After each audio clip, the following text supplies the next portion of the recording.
é um trabalho de São Paulo, certo? E o que é que ele mostra? Nos pacientes com doença celíaca, pelo menos 80% deles têm o HLA-DQ2, pelo menos 8% deles têm o HLA-DQ8, 11% tem os dois, ou seja, o HLA tanto DQ2 quanto DQ8, e apenas 1% deles não tem o HLA. Ou seja, para se ter doença celíaca, você precisa do HLA-DQ2 ou do HLA-DQ8 ou de ambos. Mas o que é que acontece? A população normal, até 40%, podem ter esses marcadores, ou seja, a pessoa pode ter o HLA e nunca manifestar doença celíaca. Ele é um marcador de diagnóstico? Não, mas ele é necessário para que você tenha doença celíaca. Populações normais podem ter o HLA-DQ2 ou o HLA-DQ8, tá certo? Aqui nessa figura eu vou tentar explicar um pouco da patogênese, do que é que acontece, qual é a cascata de efeito que acontece na doença celíaca. Então, quando você consome o glúten, no caso, o que é que acontece? O glúten ele vai se ligar a uma proteína chamada zonulina, tá certo? Que fica nos enterócitos. Quando o glúten se liga à zonulina, o que é que acontece? Os enterócitos são ligados por junções de adesão, que estão chamadas as tight junctions.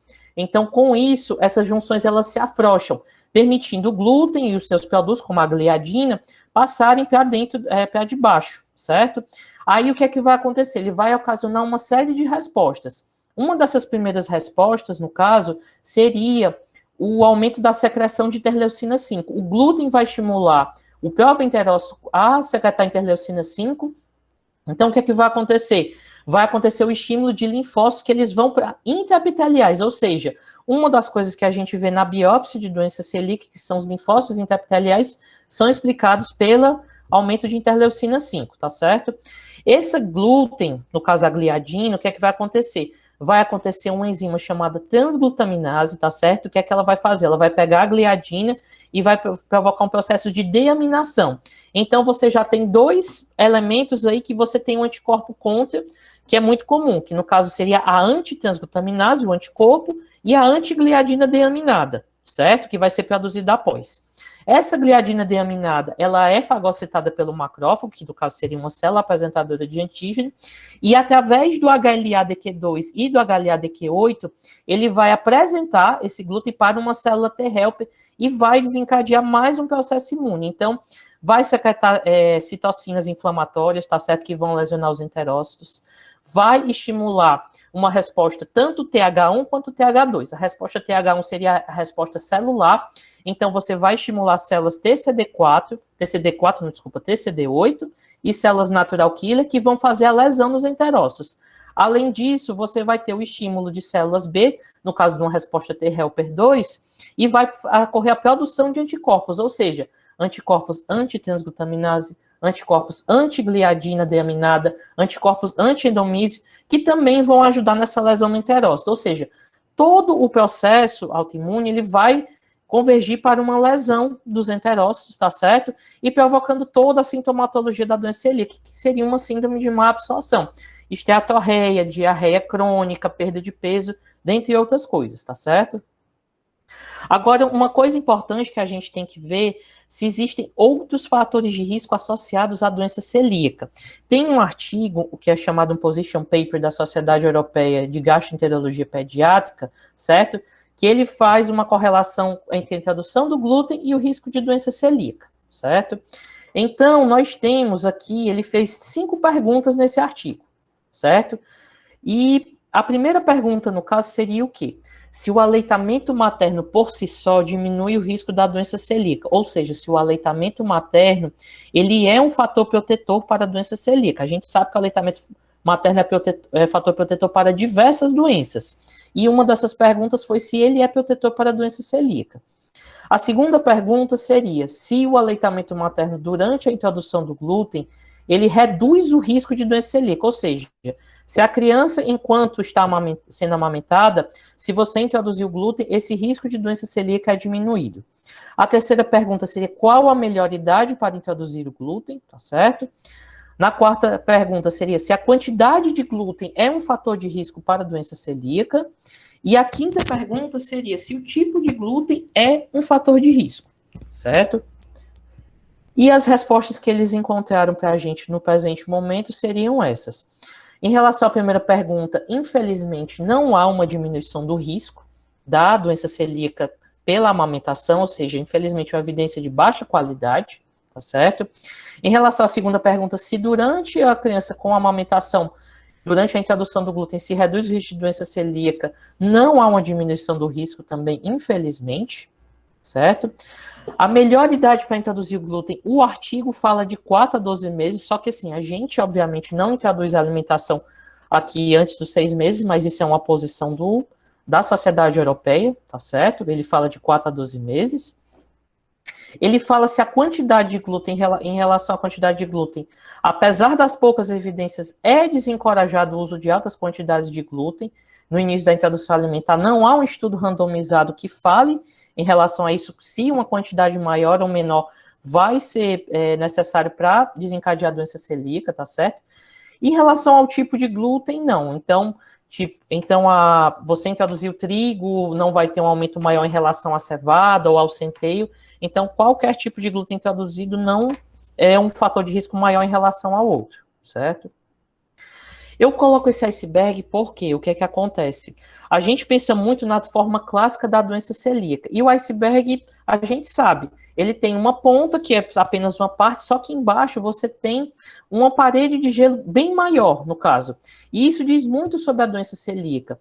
Então, a forma clássica, na verdade, ela seria apenas a ponta do iceberg, tá certo? Hoje em dia, todas as outras formas de doença celíaca que eu vou mostrar, no caso, no próximo slide, elas são essa parte do iceberg de baixo, ou seja, elas são a maior prevalência. Então, é isso que a gente tem que ficar atento. A gente se atenta sempre à forma clássica, mas acaba esquecendo das outras formas que podem acontecer.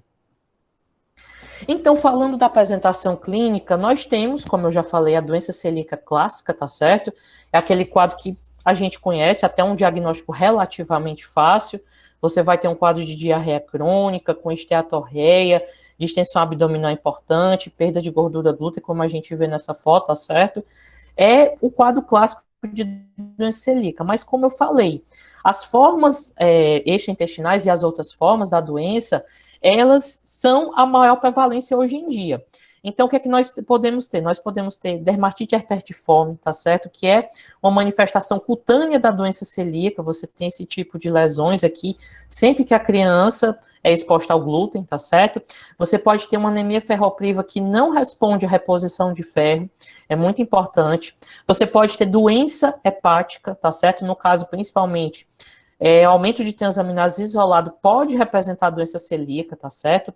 Você pode também ter chamada failure to thrive, ou seja, o não ganho ponderal, muitas vezes é aquela criança que está indo bem na curva e de repente ela para de aumentar de peso. É importante você se atentar para isso, além de, obviamente, atraso puberal, é outra coisa para se atentar, além de doença neurológica, pode ter epilepsia, enxaqueca crônica, dentre várias outras formas.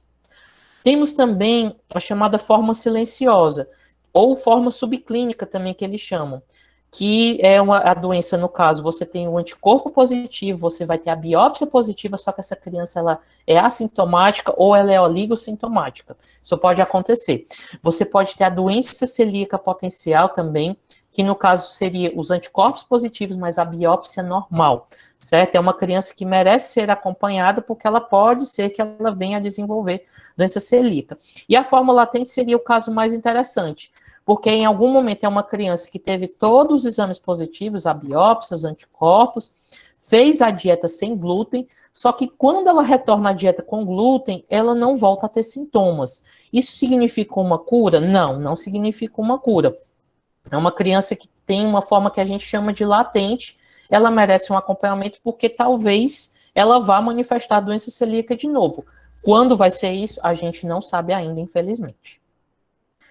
Outra coisa que é muito importante na doença celíaca, nós temos grupos de risco. Como a doença celíaca é autoimune, então a gente tem que ficar atento principalmente a algumas doenças e, no caso, também a história familiar, principalmente por conta da genética. Então, parentes de primeiro ou segundo grau com doença celíaca, pacientes com tireoidite autoimune, pacientes com diabetes mellitus tipo 1, tá certo? Que é outra doença autoimune, pacientes com deficiência de GA, principalmente porque com a deficiência de GA, você vai ter um falso negativo em relação aos exames. Então, é importante você ficar atento também. Síndrome de Down, síndrome de Turner, esses dois ainda não há uma associação, não há uma explicação por o porquê da associação, mas se sabe que ela existe. Então, a gente vê aqui nas populações gerais dos Estados Unidos e da Europa, de 0,7 a 1%, pacientes que têm parentes de primeiro grau com doença celíaca, a incidência aumenta para 5 a 7,5%, parentes de segundo grau 2 a 3%, tá certo? Síndrome de Down 5 a 12%, diabetes tipo 1 5 a 10%, deficiência de 8%. Então, você vê que são grupos de risco para a doença celíaca e a gente vai ver mais para frente que eles merecem fazer uma triagem. O diagnóstico, eu vou falar apenas aqui por cima, porque a gente vai destrinchar tudo isso, mas a gente geralmente lança mão de biópsia do intestino delgado. Em teoria, foi muito tempo padrão ouro, mas a gente vai ver hoje que você não é obrigado a fazer isso. Você tem os exames laboratoriais, no caso seriam os anticorpos, que seria a antitransglutaminase, o antiendomísio, a antigliadina deaminada, tanto IgA quanto IgG. Eu também vou explicar mais para frente quando você vai usar cada um deles. E no caso do teste genético, você fazer a dosagem do HLA-DQ2 e do DQ8, tá? E o que acontece? Nós temos hoje em dia uma briga entre as duas sociedades. Uma briga, na verdade, entre aspas, porque na verdade são discordâncias. Que é a NESPGHAN, que é a Sociedade Norte-Americana, e a ESPGHAN, que é a Sociedade Europeia, certo? Então, na NESPGHAN, ele tem um clinical report, tá certo? Em relação ao diagnóstico e tratamento de desordens relacionadas ao glúten. E o que é que ele fala? Ele fala, inclusive, nessa época, da ESPGHAN, da Sociedade Europeia. Ele fala que, embora a ESPGHAN ele preconize o diagnóstico sem o uso da biópsia, tá certo? O que é que acontece? Não há uma padronização dos testes sorológicos nos Estados Unidos. Então, qual é o medo da NESPGHAN? É que quando você utilizar os testes sorológicos, eles deem muito falso positivo, você acabar super diagnosticando doença celíaca. Eles não se sentem seguros de dar o diagnóstico apenas com o exame, certo? E o que é que acontece? Com o superdiagnóstico, muitas vezes acaba se fazendo dieta sem glúten em pacientes que não deveriam fazer. E o glúten, ele é um nutriente necessário na nossa dieta. Outra coisa também que ele fala, no artigo da NESPGHAN também, é que há o risco de não diagnosticar outras patologias. Eles acham que quando você não faz a endoscopia, não biopsia, você vai deixar de diagnosticar, por exemplo, esofagite eosinofílica, uma doença do refluxo, uma esofagite por refluxo. Então, ele acha importante você fazer a endoscopia para poder aumentar até a chance de diagnosticar outras patologias. Aqui nós temos 2 fluxogramas, certo? Que eles utilizam para o diagnóstico de doença celíaca. Então, no caso dos sintomas, diarreia persistente, sintomas gastrointestinais persistentes, baixa estatura, puberdade atrasada. Também outra coisa que eu não falei, a questão da mineralização dental, certo? Os defeitos, anemia persistente. Você vai fazer história, o exame físico, uma avaliação inicial, considerar os diagnósticos diferenciais que podem acontecer, vai pedir o IgA antitransglutaminase, tá certo? E a IgA. Aí, se tiver um antitransglutaminase anormal, no caso, ele manda encaminhar para o gastroenterologista pediátrico para fazer a biópsia de duodeno. Se tiver o histopatológico for condizente, você começa a dieta sem glúten, no caso. Se não for condizente, aí, no caso, vai revisar a patologia, vai considerar outro anticorpo, como antiendomísio, dosar o HLA, repetir biópsia, no caso, certo? Se o antitransglutaminase for normal, você praticamente exclui o diagnóstico de doença celíaca e vai fazer uma avaliação posterior. Aqui, no caso, é outro fluxograma, só que é o fluxograma para os grupos de risco que eu falei no slide anterior, no caso de diabetes tipo 1, tireoidite autoimune, síndrome de Down, síndrome de Turner, deficiência de IgA, os parentes de primeiro ou segundo grau com doença celíaca, você vai pedir a antitransglutaminase. Se ela tiver anormal, você vai ver se a criança tem diabetes ou tireoidite autoimune, certo? Se tiver, você vai pedir, no caso, o antiendomísio, tá? E se tiver positivo, ele vai mandar para o gastropediatra para fazer a questão da endoscopia com a biópsia. Se tiver positivo, você vai retirar o glúten da dieta. Se não tiver, desculpa, você vai fazer a revisão da patologia, considerar considerar o HLA, observar outros sintomas, no caso, se tiver o antitranslutaminase não tiver nenhuma anormalidade, ele manda considerar o HLA, certo? Ou fazer de forma periódica.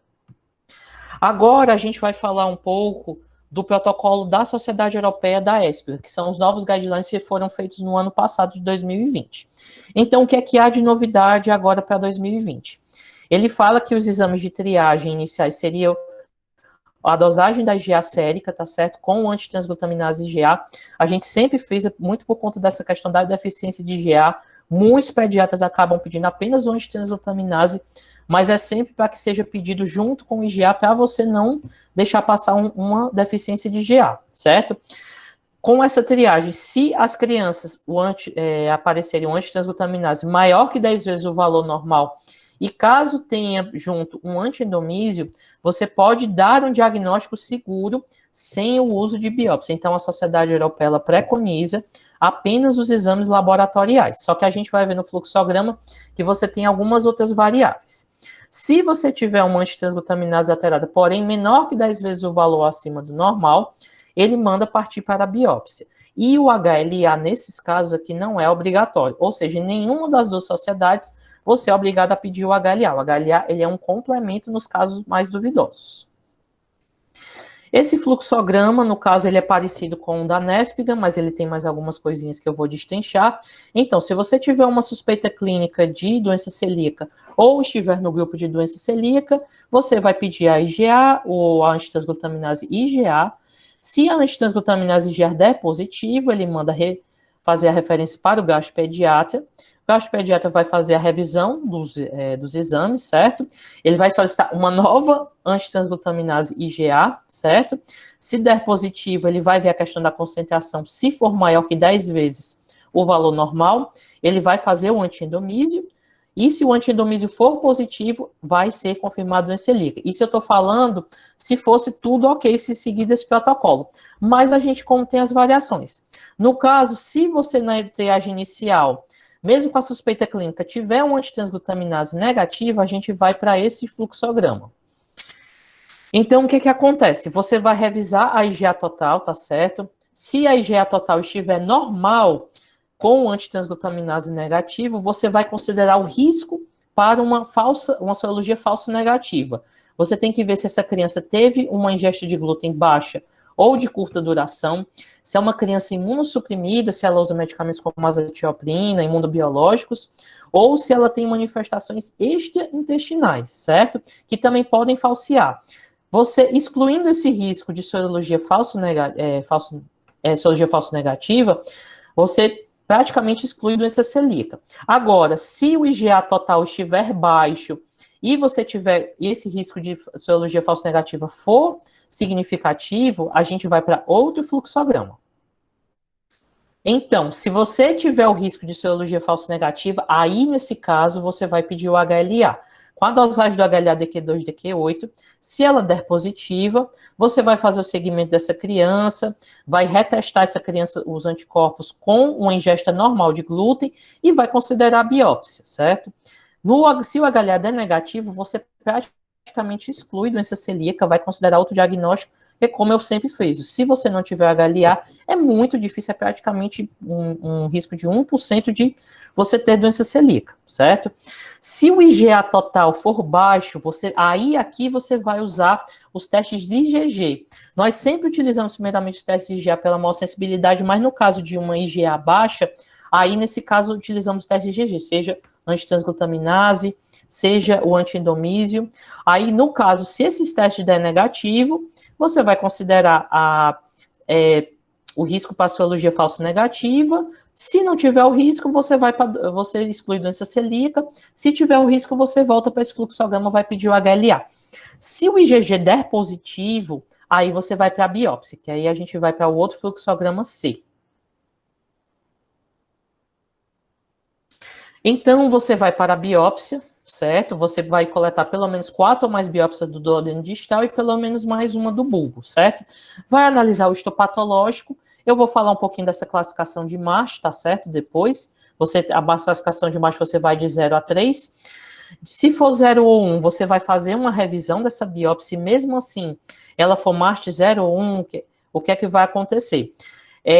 Seria, no caso, a biópsia negativa com a sorologia positiva. Você tem que considerar uma consulta com um centro de excelência em doença celíaca. Você pode considerar um antitranslutaminase falso positivo, fazer um teste para antiendomísio, considerar testes adicionais como o HLA. Você pode fazer o segmento e retestar com o uso de glúten normal e considerar a relevância de sintomas, certo? No caso, se você vier o MASH 2 ou 3, aí você vai confirmar a doença celíaca, certo?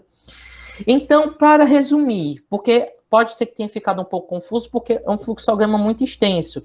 Então, quando é que a ESPGA manda biopsiar? Se você tiver antitranslutaminase e o valor anormal menor que 10 vezes, se você tiver antitranslutaminase e o valor anormal maior que 10 vezes, porém, você tem um antiendomísio negativo, e quando você tem o IgA baixo, certo? E os anticorpos IgG positivos, tá? Aqui é um pouquinho da escala de MASH que a gente utiliza, tá? Então, no caso, MASH 0 seria a mucosa do adenal normal. No caso do MASH 1, você já vai ter um aumento dos linfócitos interepiteliais que eu expliquei naquele slide anterior, certo? Você vai ter, no MASH 2, você vai ter tanto a infiltração com linfócitos interepiteliais como já a hiperplasia dessas criptas, certo?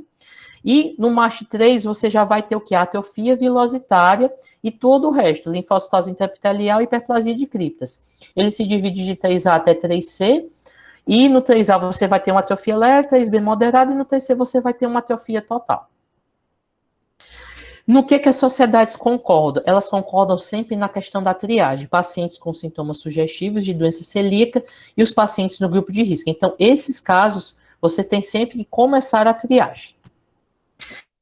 Outra coisa que é muito importante, que eu acho que os pediatras eles têm que ser orientados sempre, é nessa questão. Não retirar glúten antes da confirmação. Eu acho que é um problema muito grande nos consultórios de gastropediatria. A gente pega muito paciente que, muitas vezes, o pediatra acaba tirando glúten, tá certo? Sem fazer teste, sem nada. E isso, o que acontece? Isso atrasa e atrapalha o nosso diagnóstico, tá certo? Porque quando você retira o glúten, mesmo que seja positivo, os anticorpos eles vão negativar, a biópsia ela vai acabar dando normal. Então, o que é que você vai ter que fazer? Você vai ter que reintroduzir o glúten, pelo menos umas 3, 4 semanas, para você poder refazer os testes. E o que é que acontece? A mãe não quer. A mãe não quer porque a criança acaba melhorando, pode nem ser por conta do glúten em si, mas aí acaba sendo mais difícil da gente poder dar um diagnóstico preciso.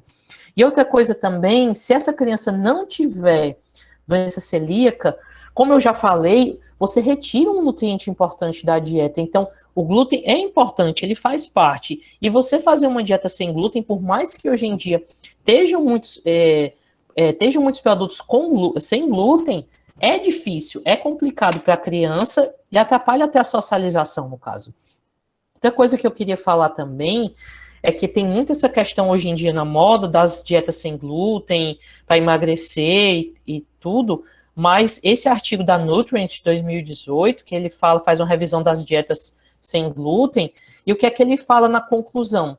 E isso eu já vi também em outros artigos, que não há evidência de benefícios da dieta sem glúten em pacientes saudáveis. Ou seja, pacientes saudáveis devem continuar com a ingesta normal de glúten.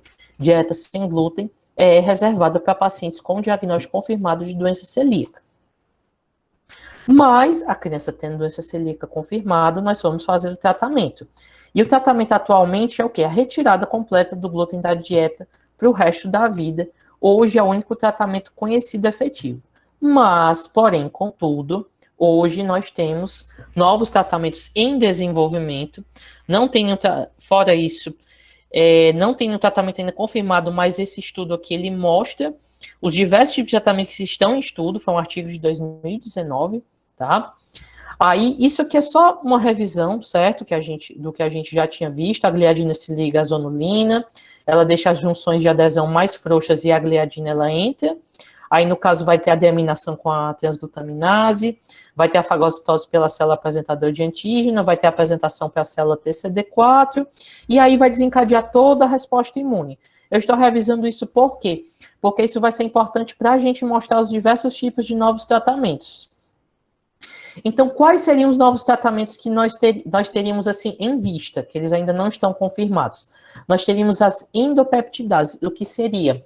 Seria a latiglutenase, certo? O AMPEP ou STAN1. Esses tratamentos, o que aconteceria? Você teria a degradação do glúten e partículas não imunogênicas, ou seja, a pessoa tomaria um comprimido e degradaria o glúten, evitando dela ativar toda a cascata inflamatória, certo? O segundo tratamento seria um polímero de sequestro do glúten, ou seja, a pessoa tomaria esse polímero, no caso, o glúten seria sequestrado e também não iniciaria toda a cascata inflamatória. No terceiro caso, nós teríamos probióticos, no caso, o Bifidobacterium infans, que é a bactéria que está sendo testada, e ele faria um down regulation na resposta imune, ou seja, ele diminuiria mais uma vez a resposta imune ao glúten. No caso do 4, você teria um modulador das junções de adesão, ou seja, seria o lazarotide. Essas junções de adesão, elas não seriam afrouxadas, no caso, não permitindo a passagem do glúten, e nós teríamos também mais um caso para impedir a resposta inflamatória.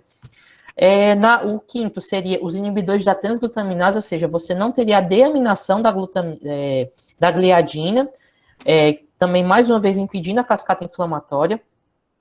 Você teria bloqueadores do DQ2 e do DQ8, ou seja, você bloquearia a apresentação do antígeno.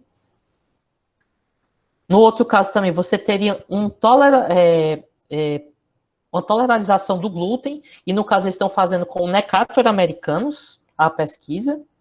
No 8, você teria um antagonista do CCR9, que o que ele faria? Ele faria o estímulo das células TCD4. Você também teria a anti-interleucina 5, a interleucina 5, como a gente já mostrou, ela é importante para os linfócitos intraepiteliais. O outro também seria anti-interferon gama, anti-TNF-alfa, que também são importantes no caso da cascata inflamatória.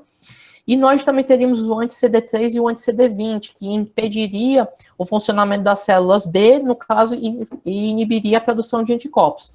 Então, vocês veem que isso aí a gente tem várias drogas novas que podem ser utilizadas futuramente, no caso, para celíacos. Ainda não tem nada 100% certo. Aqui é um sumário desses clinical trials, tá certo? Desses ensaios clínicos, eles ainda não estão liberados. E o que é que eles falam aqui?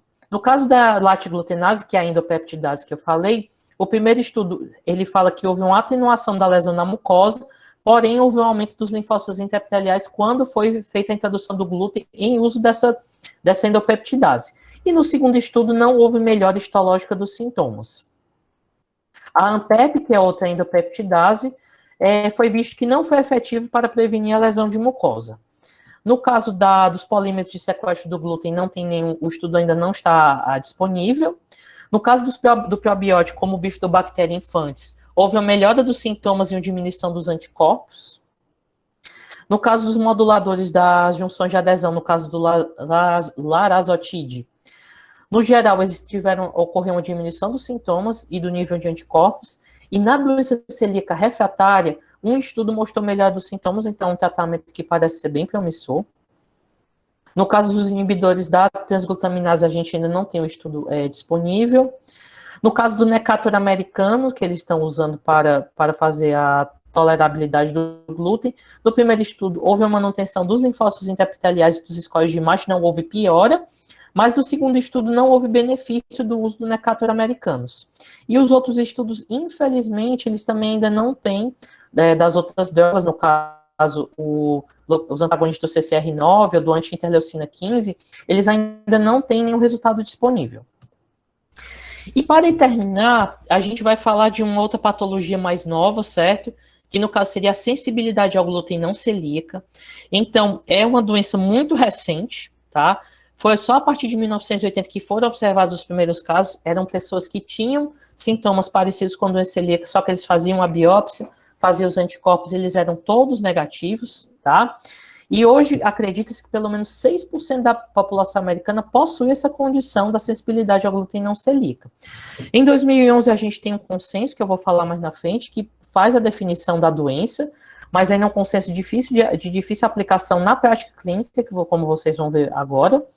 E hoje em dia, infelizmente, a gente não tem noção completa de biomarcadores, fatores genéticos ou ambientais. Vocês vão ver que eu vou mostrar que a fisiopatologia ela ainda é muito obscura, e hoje ele é considerado basicamente um diagnóstico de exclusão. Aqui é uma figura mostrando um pouco da questão da fisiopatologia, mas como eu falei, ela é muito obscura. O que nós temos ainda, no caso, seria algumas teorias. Então, a gente teria o quê? Uma diminuição da permeabilidade intestinal, diferente da doença celíaca, que você tem um aumento dessa permeabilidade intestinal. No caso, poderia ter uma desbiose da microbiota, certo? Ele acha que a imunidade inata pode estar relacionada também com a patologia da sensibilidade ao glúten não celíaca. Ele acha também que os FODMAPs, no caso, seriam oligosacarídeos que não são absorvidos, ou os ATI, que são produtos de degradação do glúten, também estariam relacionados. Mas não existe uma fisiopatologia, uma sequência clara do que acontece na sensibilidade ao glúten não celíaca. A questão dos sintomas, você também, na sensibilidade ao glúten não celíaca, você tem sintomas tanto intestinais quanto extraintestinais, e muitos deles são bem inespecíficos. Mas no caso, o que é que nós teríamos? Principalmente a distensão abdominal, que seria o principal, 87%, a dor abdominal, com 83%, dor epigástrica, 52%, diarreia, 50%, e constipação, 24%. E no caso dos sintomas extraintestinais, seriam sintomas até bem inespecíficos, como mal-estar, 68% dos casos, cansaço, 64%, cefaleia, em 54% dos casos, ansiedade, 38%, e uma coisa que ele fala que é a mente nublada, no caso a fog mind, com 38%. Então, vocês estão vendo que é uma coisa muito ainda obscura, são sintomas extremamente inespecíficos que tornam o diagnóstico ainda mais difícil. Em 2011, nós tivemos os critérios de Salerno, certo? Que é uma cidade italiana onde se reuniram especialistas para tentar dar o diagnóstico da sensibilidade ao glúten não celíaca. E como é que consistem esses critérios? Eles são de difícil aplicabilidade clínica, mas eu vou tentar resumir aqui. Primeira coisa, você tem que fazer a exclusão de doença celíaca ou mesmo de alergia ao trigo. Desculpa.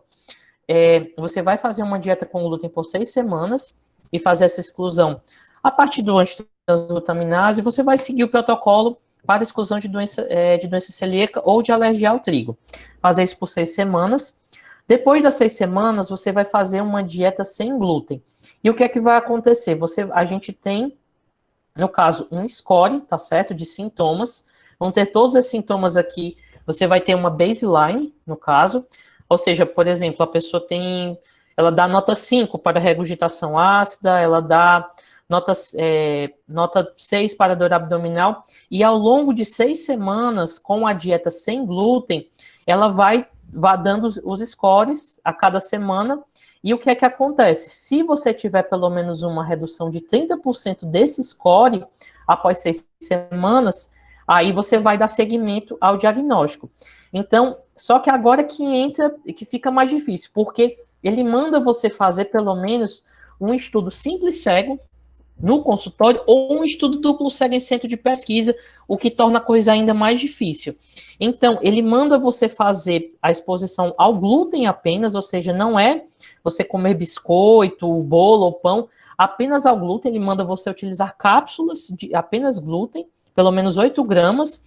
Você vai fazer por uma semana, tá? No estudo duplo cego, ou seja, algumas pessoas vão receber o glúten, algumas pessoas não vão receber, por uma semana.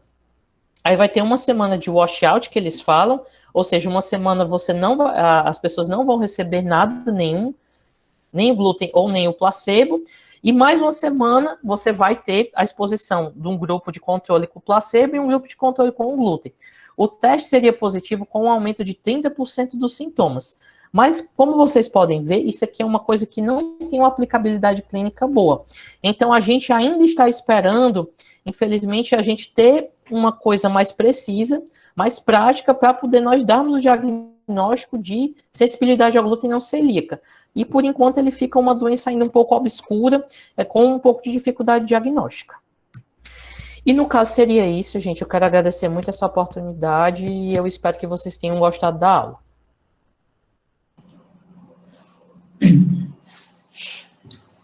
Bom, eu queria agradecer o Guilherme pela excelente aula, exposição muito boa, esclareceu várias dúvidas, acredito, para muitos de nós.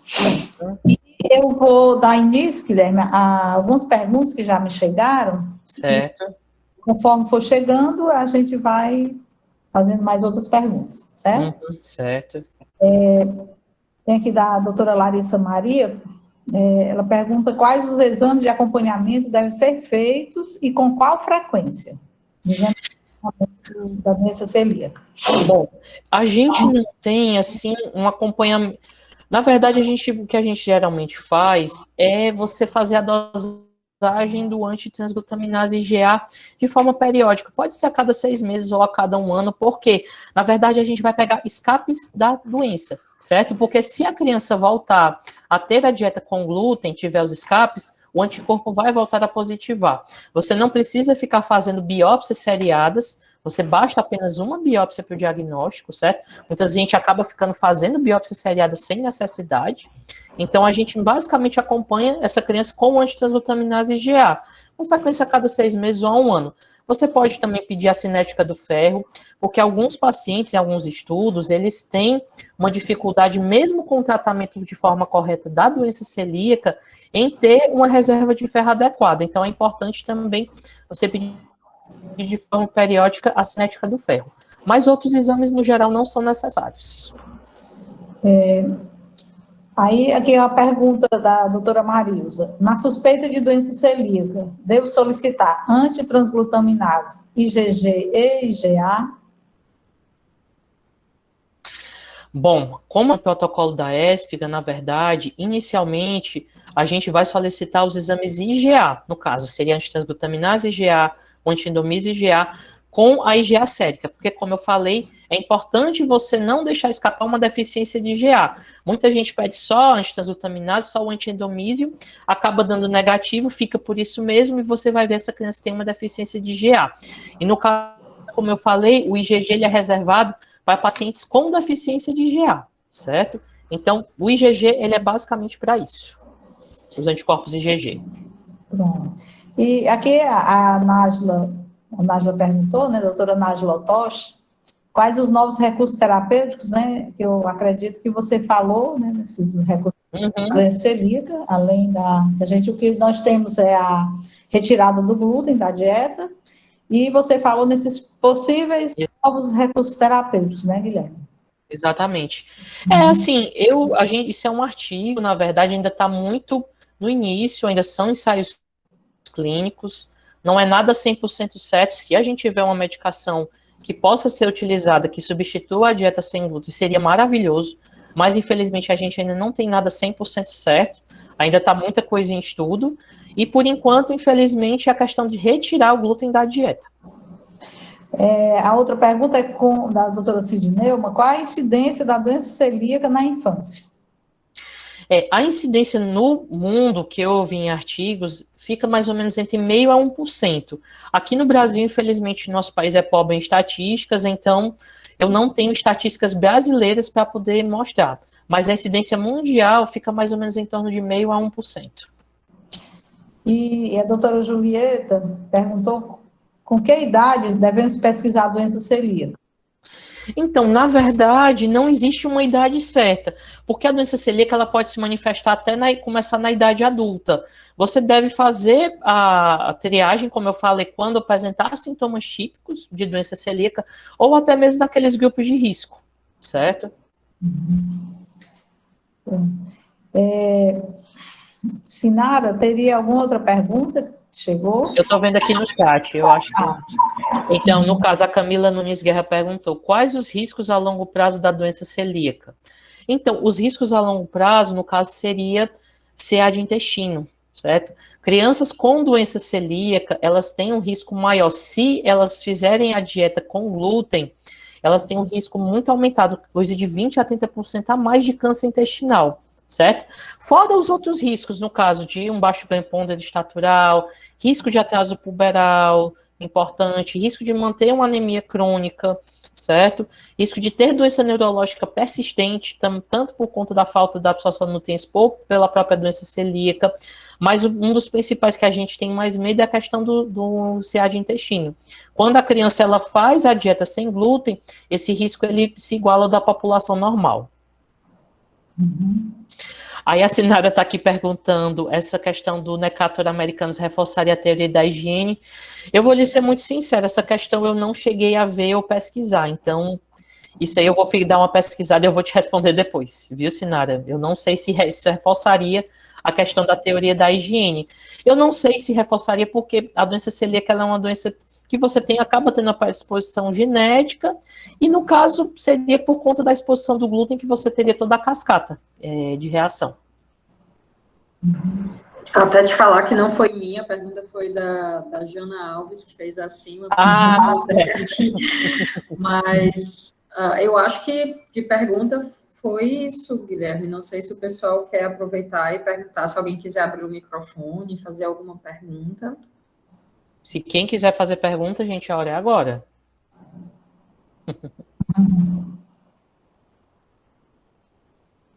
Mas vi aqui muitos elogios, né? Tudo bom, gente? Boa noite a todos. Vocês estão me ouvindo aí direitinho? Boa noite, Vida. Tudo bom? Tudo bem?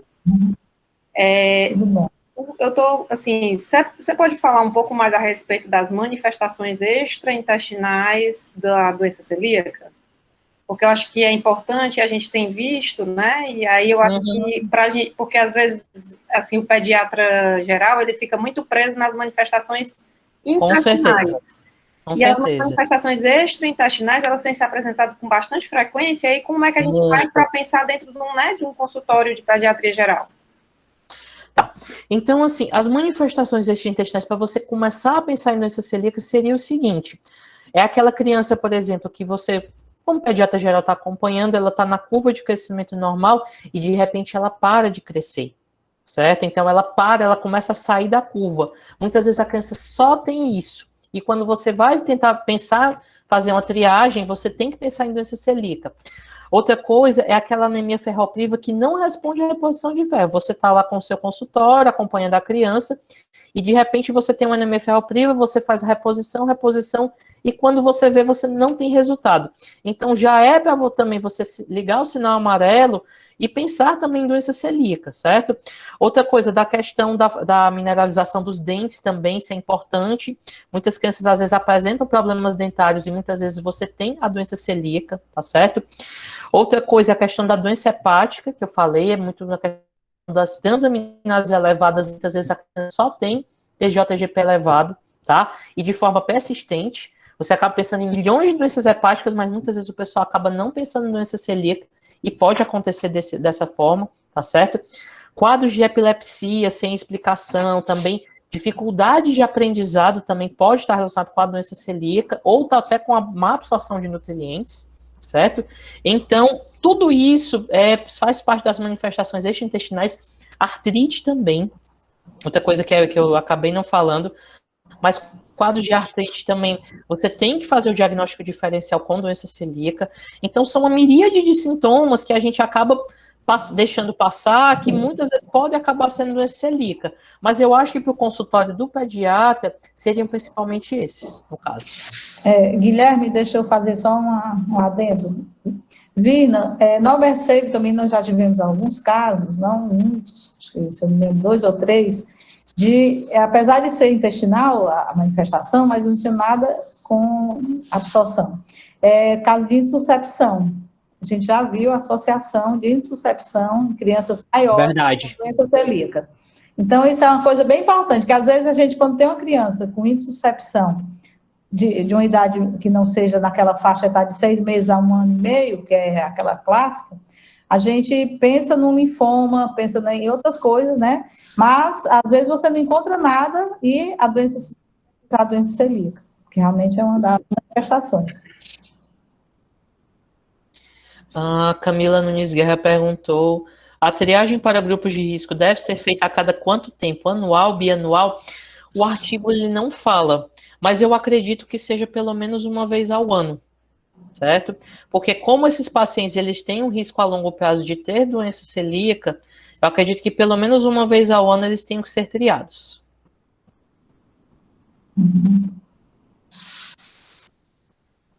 Alguém tem mais alguma pergunta?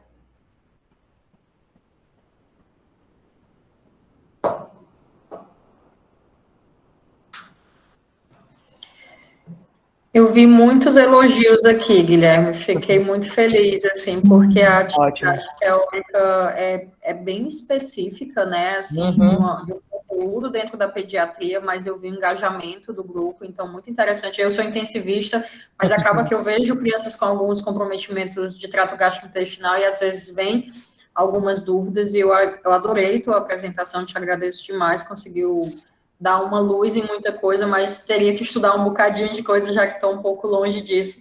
Mas imagino o pessoal que, assim, está mais na parte pediatria geral, isso. Na pediatria geral, assim, tem um contato maior, deu para dar uma esclarecida excelente. Te agradeço demais e vi muitos elogios. Acho que se voltar aqui, se você conseguir voltar aqui no chat, eu consegui ver bastante elogio.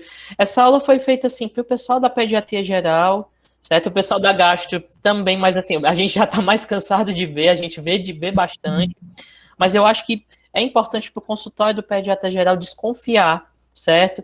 Fazer uma triagem e, quando for necessário, encaminhar para o gastropediatra. A gente, assim, tentar fazer uma coisa mais precisa. Eu reforço muito essa questão de não tirar o glúten antes de dar o diagnóstico. É uma coisa que o pessoal faz demais. A gente, eu, a Ana Magda, a Vera, doutora Amália, todos nós, a gente sofre disso. Às vezes chega a criança lá, já tirou o glúten, aí para você colocar o glúten de volta é muito complicado, porque a mãe muitas vezes não quer, que a criança melhorou, quer ficar por isso mesmo, e aí a gente acaba perdendo o diagnóstico ou tendo mais dificuldade. E como é uma doença, né, para a vida toda, é muito ruim você fazer uma dieta definitiva por tanto tempo e sem ter um diagnóstico certeiro. Por isso que a gente reforça, né, Guilherme? Exatamente. Mas o bom, assim, a gente tem muita adesão, porque, assim, a mãe vê a criança melhorar, sabe? Então, a doença celíaca, assim, é uma coisa que quando se faz a dieta, a criança muda, a criança volta a crescer, ela diminui a distensão abdominal, diminui os sintomas. Então, quando a mãe vê o resultado, ela mantém a dieta, ela tem adesão. Óbvio que tem escapes ocasionais, isso muitas vezes acontece, mas no geral a adesão é boa, se a mãe vê resultado, obviamente.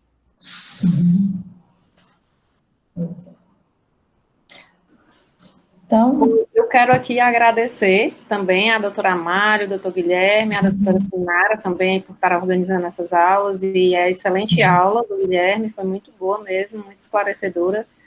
Acho que muito útil, né? Eu fico falando assim, que as aulas úteis são muito boas, né, para o nosso dia a dia, e a gente é bem interessante isso, porque, né, para a gente poder colocar em prática, né? Então, muito legal, parabéns a todos, a organização, obrigado, o palestrante, a doutora Amália também, por essa intermediação muito boa.